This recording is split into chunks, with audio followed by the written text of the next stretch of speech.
ജാനു, എന്താ ഈ കിണറിന് എത്ര അടി താഴ്ച വരും? ഏ എത്ര അടി താഴ്ച വരുമെന്ന് താനൊന്ന് ഇറങ്ങി നോക്ക്, അപ്പൊ അറിയാം. ശൃംഗരിക്കാൻ വന്നിരിക്കുന്നു ഭാഷകളെ. വെറുതെ അല്ലടി നീയൊക്കെ ഇവിടെ ഇങ്ങനെ വെള്ളം കോരി കിടക്കണേ. ഒട്ടതിനും പിടിച്ചതിനൊക്കെ തെക്കുംപ്രങ്കാരോട് മെക്കെട്ട് കയറാൻ വരലല്ലേ വടക്കുംപ്രങ്കാരനോരുടെ പണി. പക്കം കിട്ടുമ്പോ 4 വർത്താനം പറഞ്ഞു വെച്ച് കുറ്റമൊന്നുമില്ല. എന്നാലും ഒന്ന് പറഞ്ഞ് 2 പറഞ്ഞ് എന്തൊക്കെ ഉണ്ടാവോ ആവോ? അമ്മായി, ഇല്ല, ഒന്നും ഉണ്ടാവില്ല, ഉറപ്പാ. ആ ഭാഗം KK ചിപ്സിന് വിട്ടു തരാ. വേണ്ട, എഴുന്നേൽക്കണ്ട. ഇവിടെ ആരും അതിന് എഴുന്നേറ്റില്ലല്ലോ. എഴുന്നേറ്റില്ലെങ്കിൽ വേണ്ട, അതും പറഞ്ഞ് തർക്കിക്കാൻ ഞാനില്ല. കമലാസിനോട് ഞാനൊരു കാര്യം കഴിഞ്ഞവണയും പറഞ്ഞിട്ടുള്ളതാണ്. ഈ അടുക്കള ഭാഗത്ത് കൂടെയുള്ള വരവ് എനിക്കത്ര പിടിക്കുന്നില്ല. അറിയാം, ഓർമ്മയുണ്ട്. വല്യമ്മായി മാത്രല്ല, പല അമ്മായിമാരും എന്നോട് ചോദിക്കാറുണ്ട്. ആ അമ്മായിമാരോട് പറയുന്നത് പോലെ തന്നെ ഈ വല്യമ്മായോടും പറയണു. സ്ത്രീജനങ്ങൾ ഇരിക്കുന്നിടത്ത് ഐശ്വര്യമുള്ളൂ, ഐശ്വര്യമുള്ളിടത്ത് കമലാസനക്കുറിപ്പ് ഉണ്ടാവൂ. തെറ്റാന്ന് വെച്ചാലും കമലാസനക്കുറിപ്പ് പിൻഭാഗത്തോടെ വരൂ. മാപ്പാക്കണേ അമ്മായി, അറിയാതെ പറഞ്ഞു പോയതാ. ഇത് ഈ പറഞ്ഞ പോലെ അച്ഛനോട് പറയാനുള്ള ധൈര്യമുണ്ടോ കുറിപ്പിന്? അതും ഇതും പറഞ്ഞ് വെറുതെ എന്നെ വിഷമിപ്പിക്കണ്ട കേട്ടോ. കുട്ടി എന്റെ KK ചിപ്സിന്റെ സാരി ചിറ്റിൽ ചേർന്നില്ല? എനിക്ക് ആവശ്യത്തിന് സാരിയൊക്കെ ഉണ്ടല്ലോ. എന്നാ പിന്നെ പാത്രച്ചിട്ടി, പാദസര ചിട്ടി, ട്രാൻസിസ്റ്റർ ചിട്ടി, അങ്ങനെ തരുണീമണികളുടെ അഭിരുചിക്കനുസരിച്ച് ഈ ഭൂമുഖത്തുള്ള എന്തിനേയും ചിട്ടിയുടെ പരിധിയിൽ കൊണ്ടുവരാൻ കഴിയുമെന്ന് തെളിയിച്ചിട്ടുള്ള ഒറ്റ ചിട്ടി കമ്പനി എവിടെയുള്ളൂ, KK chits and financiers. Ashwathi കുട്ടിയോട് മാത്രം പറയാൻ വേറൊരു കാര്യമുണ്ട്, അത് ഞാൻ പിന്നെ പറയാം. അങ്ങനെ അശ്വതി കുട്ടിയോട് മാത്രം പറയണ്ട, ഞാനും കൂടെ കേക്കട്ടെ. നിർത്ത്. ഞാൻ തുടങ്ങാൻ പോകുന്ന പാത്രച്ചിട്ടിയുടെ ഉദ്ഘാടനം ഈ ഇരിക്കുന്ന പാവപ്പെട്ട അശ്വതി കുട്ടിയെ കൊണ്ട് നിർവഹിപ്പിക്കാൻ വല്യമ്മായിയുടെ അനുവാദം ചോദിക്കാനാണ് ഞാൻ വന്നത്. അല്ലാതെ അമ്മായി തെറ്റിദ്ധരിച്ചിരിക്കുന്ന പോലെ അശ്വതി കുട്ടിയോട് ശൃംഗരിക്കാനോ കൊഞ്ചു കുളിയാനോ അല്ല ഞാൻ വന്നതെന്ന് ഞാനിവിടെ ഊന്നി ഊന്നി പറയുകയാണ്. അടുക്കള ഭാഗത്ത് കൂടെ പോകണ്ട. അടുക്കള മാത്രം പോണില്ല. അത് തന്നെ ഞങ്ങളും പറയണേ. പ്രധാന ഉത്സവം സ്ഥിരമായിട്ട് ഒരു കൂട്ടിൽ തന്നെ നടത്താൻ പാടുള്ളൂ എന്ന് ഭഗവതി എന്താ തുള്ളി പറഞ്ഞു. കൊടിയേറ്റ ഉത്സവം കേമത്തിൽ കേമാക്കാൻ വടക്കുംപുറത്താർക്കെ കഴിയും തെളിയിച്ചു കഴിഞ്ഞാൽ കഴിഞ്ഞ 2 വർഷം ഇല്ലാച്ചാൽ റിസീവർ പറഞ്ഞോളുക. തെക്കുംപുറത്താർ നയിച്ചത് നാട്ടുകാർ കണ്ടേ. ഏതൊരുട്ടം കുതിരയെടുപ്പും കാക്കരശി. ഹായ്, ഒന്നും പറയണ്ട. ഭഗവതി പുഴ കടന്ന് പോവാത്ത തറവാടിന്റെ സുഹൃതാന്ന് ഇരിച്ചാൽ മതി. വക്കീലദ്യം, എനിക്ക് അറിയാൻ പാടില്ലാത്തോണ്ട് ചോദിക്കുക, ഉത്സവ കാര്യങ്ങൾ ചർച്ച ചെയ്യാനാണോ അല്ല അസാരം അധിക്ഷേപിച്ചു വിട്ടുകളയാവുന്ന ധാരണയിലാണോ ഞങ്ങളെ ഇവിടെ വിളിച്ചു വരുത്തി? വെറുതെ എന്തിനാ അതുവിധം പറഞ്ഞ്? എന്നാ കേട്ടോളുക, പുതിയൊരു ഏർപ്പാടിനും വടക്കുംപുറം ഇല്ല. കീഴ്വഴക്കം എന്താ വെച്ചാൽ അതുപോലെ നടക്കട്ടെ. എന്ത് കീഴ്വഴക്കം? ഒക്കെ ഉണ്ടാക്കിയതല്ലേ. കൊടിയേറ്റ ഉത്സവം ഇക്കുറി ഞങ്ങൾ നടത്തിയാൽ നടക്കുമെന്ന് നോക്കട്ടെ. കാരണവന്മാർ സംസാരിക്കുന്നിടത്ത് ഇളമുറക്കാരൻ എന്താ കാര്യം? ആവശ്യമില്ലാത്തത് കാര്യത്തിന് സംസാരിക്കണ്ട. ബാലേന്ദ്രനോട് ചോദിച്ചില്ല, ഇറങ്ങിയപ്പോൾ പറഞ്ഞത് മറക്കണ്ട. ഓരോ കൂട്ടർക്ക് ഓരോന്ന് പറഞ്ഞിട്ടുണ്ട്, അതങ്ങോട്ട് അനുസരിക്കുക. അനുസരിപ്പിക്കാനുള്ള യോഗ വെച്ചാൽ തെക്കുംപുറത്തുകാരുടെ പട്ടിയെ കിട്ടില്ല. വേറെ ആളെ നോക്കിയാൽ മതി. പാടൂ കാര്യസ്ഥന്മാരുടെ ഭരണം. വക്കീലെ, ഒന്ന് ഞാൻ പറയാം. വക്കീലിന്റെ കയ്യിൽ കാര്യങ്ങൾ നിൽക്കില്ല. പ്രശ്നം തിരുവേനിക്ക് വിടുക.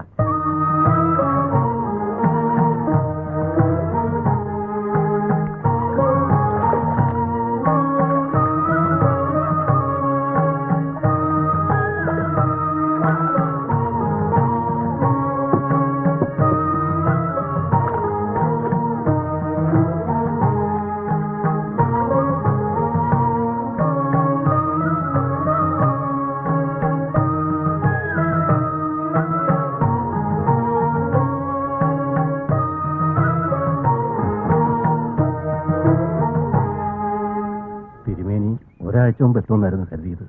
ദീർഘയാത്രയായിരുന്നില്ലേ? താണ്ടാത്ത ദൂരങ്ങളില്ല. കാശി, ഹരിദ്വാർ, ഋഷികേശം. അതിനിടയിലും എപ്പോഴോ ഭഗവതി വിളിച്ചു. തിരികെ നടന്നു. അല്ല, വന്നതുകൊണ്ടിപ്പോ കാര്യമുണ്ടായില്ലേ? ഭഗവതിയുടെ കാര്യം പറഞ്ഞുള്ള തർക്കം 10-20 വർഷമായില്ലേ വെച്ച് നടത്തണു. എന്നാ ഇതിനൊക്കെ പരിഹാരം ഉണ്ടാകുക? അമ്മേ ഭഗവതി, വരാ, മഠത്തിലിരുന്ന് ആലോചിക്കാം. സകുങ്കുമവിലേപനാളികചുംബികസ്തൂരിക സമന്തഹസിതക്ഷണം സചരചാപപാശാങ്കുശ ആശേഷജനമോഹിനീമരുണമാല്യ ഭൂഷോജ്വല ജപാകുസുമഭാസുരം ജപവിധൗ സ്മരേതംബിക.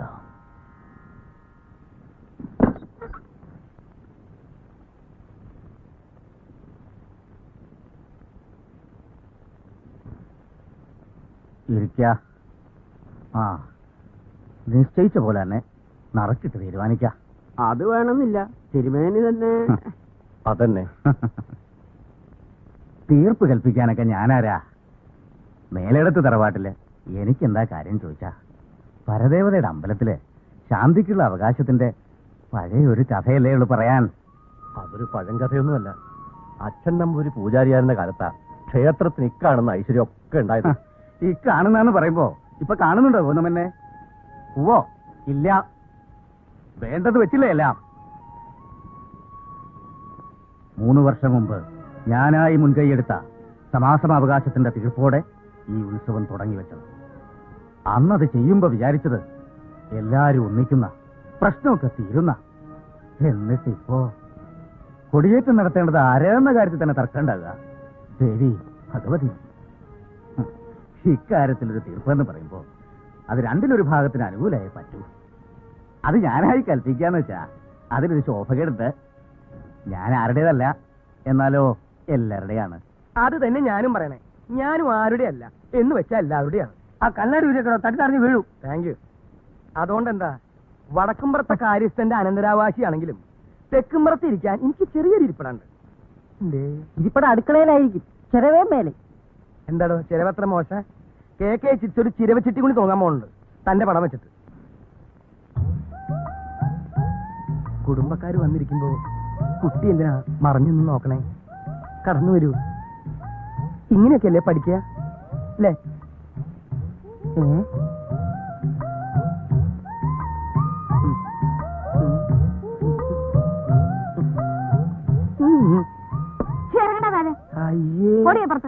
ആരെങ്കിലും ആണുങ്ങൾ ഉമ്മർത്ത് വന്ന അപ്പോൾ വായി നോക്കാൻ എത്തും. എന്താ ചേച്ചി ഈ ചെറുപ്പം കുട്ടികൾ ഇങ്ങനെ വഴക്ക് പറയണേ? ചേച്ചിയോ? ആരുടെ തന്റെ ചേച്ചി? താൻ എന്നെക്കാൾ എത്ര വയസ്സിന് മൂത്തതാ? പക്ഷെ എന്റെ മനസ്സിപ്പോഴും ചെറുപ്പാണ് കല്യാണിക്കുട്ടി അമ്മായി. എന്താ വിളിച്ചത്? കല്യാണിക്കുട്ടി അമ്മാന്ന്. എടി എപ്പുറത്ത് പോവാൻ? നിക്കവിടെ. ഞാൻ തുടങ്ങാൻ പോകുന്ന കൊലുസു ചിട്ടിയുടെ ഉദ്ഘാടനം ഈ നിൽക്കുന്ന പാവപ്പെട്ട അമ്മണിക്കുട്ടിയെ കൊണ്ട് നിർവഹിപ്പിക്കാൻ കല്യാണി അമ്മയോട് അനുവാദം ചോദിക്കാനാണ് ഞാൻ വന്നത്. അല്ലാതെ കല്യാണി അമ്മ തെറ്റിദ്ധരിച്ചതുപോലെ ശൃംഗരിക്കാനോ കൊഴിഞ്ഞാടുവാനോ വന്നതല്ല എന്ന് ഞാൻ ഇവിടെ ഊന്നി പറയാം. തന്റെ ഈ അടുക്കള വശത്തോടുള്ള വരവുണ്ടല്ലോ, മേലാൽ അത് ആവർത്തിച്ച. ഒരു സെക്കൻഡ്, കുട്ടി അകത്തേക്ക് പോവൂ. അവിടെ നിൽക്കടി. അകത്ത് പോവാനാ പറഞ്ഞത്. നിൽക്കാൻ. എന്നാ നിന്ന് കേക്കട്ടെ. മേലാൽ അത് ആവർത്തിച്ച ചൂലെടുത്ത് എന്റെ മുഖത്തടിക്കും. ആ കല്യാണമേ ഒരു ചായ. ഇപ്പൊ കുടിക്കണ്ട. പിന്നെ എപ്പോഴാ കുടിക്കുക? ഇപ്പൊ കുടിക്കുന്നാണ് പറഞ്ഞിട്ടാ കൊരങ്ങ. താൻ പോടാ അവിടുന്ന്. ആ അത് ശരിയാ. അപ്പൊ കസ്റ്റമേഴ്സിന് ചീത്ത പറഞ്ഞു തുടങ്ങിയല്ലേ? ആ കളി വേണ്ട. എന്റെ വന്നേ.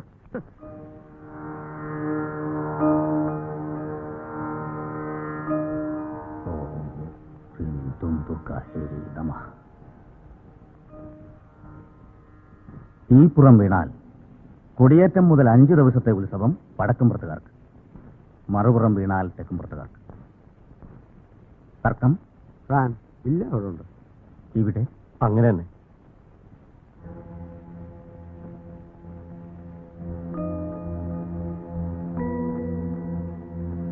കൊടിയേറ്റം വടക്കുംപുറത്തുകാർ നടത്തട്ടെന്ന ഭഗവതിയുടെ കൽപ്പന.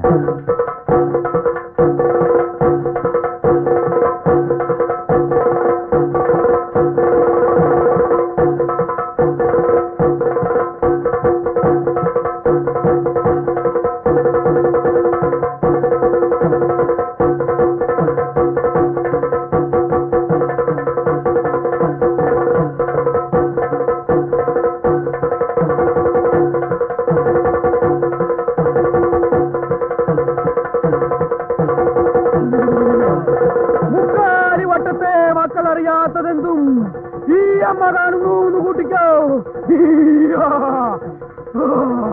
മഞ്ഞു കൊണ്ടു മൂടിയാലും മലര് കൊണ്ടു മൂടിയാലും അമ്മ കാണുന്നു, ഈ അമ്മ കാണുന്നു.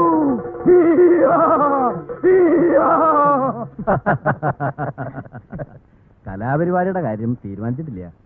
ഇത്തവണയും ജയദേവന്റെ കഥാപ്രസംഗം തന്നെ, അതിന് മാറ്റമില്ല. കഴിഞ്ഞ 2 വർഷവും വടക്കുംപുറത്തുകാരുടെ കൊടി പാറിച്ചത് ജയദേവന്റെ കഥാപ്രസംഗം.